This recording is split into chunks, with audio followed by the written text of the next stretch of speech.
Si tu veux vivre un mois de Ramadan dans la proximité et la joie à Allah, tu dois absolument comprendre très bien ces deux règles. Ce sont les deux règles qui régissent le mois de Ramadan, c'est At-Taqwa et As-Sabr. At-Taqwa, c'est l'obéissance et la crainte de Dieu. As-Sabr, c'est la patience. La patience pendant 30 jours, c'est le fait de supporter. Voilà, c'est le fait de supporter la difficulté pendant le mois de Ramadan.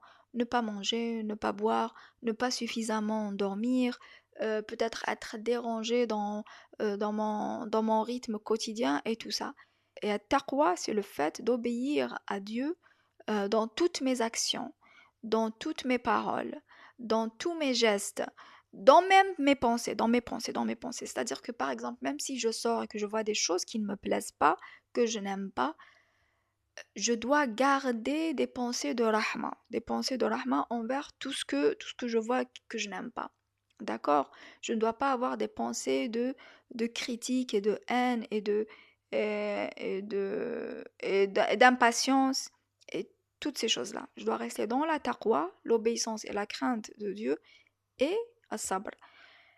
Il faut savoir que ce que Dieu veut de nous pendant le mois de Ramadan, c'est qu'il veut nous éduquer, mais il nous dit aussi que c'est comme ça que vous devez agir. C'est-à-dire que pendant la vie normale, pendant la vie ordinaire, vous devez un peu vous rapprocher de ce que vous avez vécu pendant le mois de Ramadan. C'est at-taqwa et as-sabr.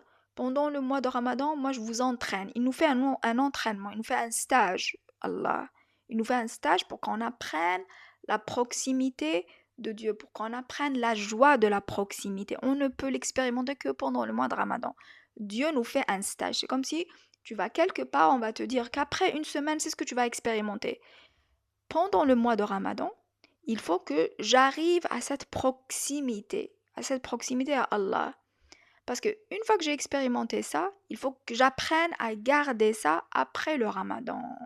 C'est-à-dire après le Ramadan, je dois rester avec ces deux règles-là.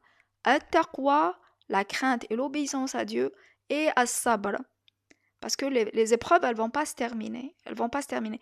Mais ma relation à Dieu, elle va changer. Donc l'idée, c'est de voir le mois de Ramadan comme un stage pour ta vie toute entière. C'est-à-dire le mois de Ramadan, c'est une miniature. C'est un peu un concentré de ta vie toute entière et de ta relation avec Allah qui doit tout le temps être basée sur at-taqwa et la crainte de Dieu et as-sabr. Et quand tu sais que as-sabr et at-taqwa vont t'apporter toutes les faveurs de Dieu, bah, tu voudras rester dans at-taqwa et l'obéissance à Dieu.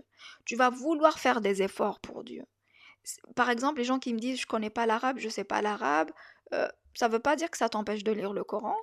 Et puis le chemin de Dieu, c'est un chemin d'effort. C'est pas un chemin facile. C'est pas un chemin facile.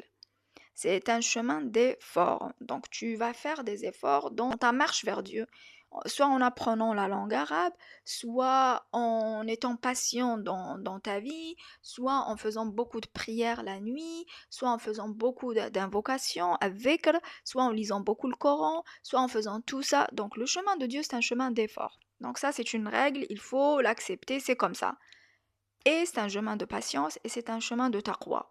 Mais, ça ne veut pas dire que je n'ai pas de récompense. J'ai la meilleure récompense, c'est la joie absolue, l'absolu. Et le fait que le monde ne va pas m'apporter cette joie que moi je recherche. Elle est uniquement dans la proximité à Dieu. C'est ça que Dieu veut nous apprendre pendant le mois de Ramadan. Et moi, quand je vous raconte les histoires que je vous raconte sur les gens qui font des bonnes œuvres, les gens qui font l'istighfar et tout, c'est pour vous dire que taqwa, la crainte de Dieu, le fait de faire des actions de taqwa, d'obéissance à Dieu, bah, ça t'attire les faveurs de Dieu. Ça t'attire les faveurs de Dieu. Mais l'idée, c'est pas que je vais appuyer sur un bouton et que ça va arriver dans la semaine. Ça peut arriver dans la semaine. Ça peut arriver dans la semaine, ça peut arriver dans la nuit même, ça peut arriver dans le mois même, comme ça peut prendre un an, par exemple. Mais le chemin de la taqwa de la patience, il va obligatoirement t'emmener vers la joie de la proximité. C'est ça ce que Dieu veut. Donc pendant le Ramadan, je dois découvrir qui est Dieu, je dois savoir ce que Dieu veut de moi. Je ne dois pas juste jeûner, jeûner, jeûner et ne rien comprendre de ce que Dieu veut de moi pendant le mois de Ramadan. Par exemple, s'agissant de la taqwa et de la patience, je vais vous raconter l'histoire d'une jeune fille qui a expérimenté l'istighfar, et as-sabr. Par exemple, c'était une jeune fille qui voulait vivre dans la taqwa, dans l'obéissance totale à Dieu, d'accord? Et fermer les portes aux distractions, fermer la porte aux shahawat, aux plaisirs de la vie, les faux plaisirs, on va dire, parce qu'il y a des plaisirs qui sont bien, les plaisirs que Dieu veut pour nous. Et il y a des plaisirs qui mènent à rien, il y a des plaisirs vraiment qui servent à rien. Et donc cette fille, elle a choisi le chemin de la taqwa. Au début, c'était difficile, elle était critiquée par son entourage, elle était critiquée par tout le monde. On lui disait que tu es ennuyeuse, ta vie elle est ennuyeuse, tu passes à côté de ta vie, tu fais rien de ta vie et tout. Mais elle elle a continué dans la taqwa, dans son istighfar, dans sa salade, dans ses prières de la nuit et tout. Et ce qui s'est passé, elle était très pauvre, hein, cette fille, elle était très pauvre. Et ce qui s'est passé, c'est que elle rencontre l'homme de ses rêves. Elle rencontre l'homme de ses rêves, il vient demander sa main, et il s'avère que cet homme, c'était exactement ce qu'elle voulait de Dieu. Il s'avère que cet homme, c'était exactement ce qu'elle voulait de Dieu. Elle n'est pas allée le chercher dans les relations, elle n'est pas allée le chercher sur Internet, elle n'est pas allée le chercher en postant des choses bidons sur Insta. Mais c'est Dieu qui le lui a envoyé. C'est une faveur de Dieu en récompense à son effort envers Dieu. Envers Dieu. Donc il faut savoir que à taqwa, l'effort pour Dieu, il t'apporte toujours des faveurs. Il t'apporte toujours des faveurs. Mais à taqwa, elle est toujours accompagnée de as-sabr. C'est-à-dire que lorsque tu fais à taqwa, ok mon Dieu, je fais mes prières, mon Dieu, je veux être proche de toi, mon Dieu, je veux faire mes prières de la nuit, je veux tout faire bien. Mais si au bout d'une semaine, de 15 jours, d'un mois, tu commences à te lasser et que tu arrêtes tout et que tu veux retourner dans ta vie ordinaire et tout, c'est pas ce que Dieu veut de toi. Il veut aussi ton sabr, ta patience. Dieu en parle tout le temps dans le Coran. Il en parle tout le temps dans le Coran. Dieu met tout le temps à sabr et à taqwa l'une à côté de l'autre, à taqwa et à sabr tout le temps l'une à côté de l'autre. Et il faut savoir que tu dois expérimenter les deux. Expérimenter les deux. Moi, j'étais quelqu'un de très impatient. J'étais quelqu'un de très... Pas dans tous les domaines, dans certains domaines, pas dans tous les domaines. Mais on va dire dans le domaine spirituel. C'est-à-dire que lorsque tout allait bien, j'étais très contente avec Dieu, je priais, je faisais tout plein de choses pour Dieu et tout. Mais quand ça allait mal, j'allais pas bien avec Dieu, je comprenais pas pourquoi Dieu tu fais ça, nanani. Et donc Dieu m'a éduqué à la patience. J'en parle dans un podcast, Dieu m'a éduqué à la patience. Donc ce qui va se passer, c'est que pendant ton chemin spirituel vers Allah, vers la proximité, Dieu va t'éduquer dans l'aspect de ta vie où tu as le plus de lacunes. C'est comme s'il va te réparer. Il va combler les lacunes qu'il y a dans ta nafs. Il va combler les lacunes, c'est-à-dire il va bonifier ta nafs. Il va te rendre meilleur. Voilà.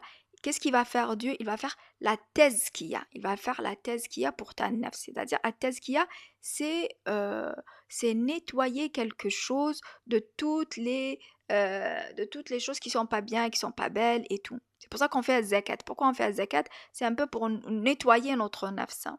Et Dieu, quand tu vas faire à taqwa, quand tu vas vivre à taqwa, l'obéissance et la crainte de Dieu, de façon optimale pendant le ramadan, il va te faire à tazkiya. Il va t'élever vers lui. Il va t'élever vers lui comment? En t'enlevant toutes les choses qui sont pas bien dans ta nafs, en réparant les choses qui sont pas bien, en réparant les lacunes qu'il y a dans ta nefs. C'est-à-dire que tu vas te transformer. Tu vas te transformer. D'accord? Et cette transformation qui va faire que ta relation avec Dieu, elle va devenir beaucoup plus fluide. Tu vas sentir cette proximité, tu vas sentir cette joie, tu vas sentir le plaisir de la ubudiyya. Je veux encore mon Dieu, je veux te prier encore, je veux faire plus de istighfar, je veux en savoir plus sur toi, je veux lire mon Coran. tu voudras toujours plus. Tu voudras toujours plus parce que le retour de Dieu, il est là. C'est bon, tu as fait preuve de patience, tu as fait preuve de ubudiyya, je vais te donner des choses qui vont te faire plaisir. C'est ça ce qui va se passer.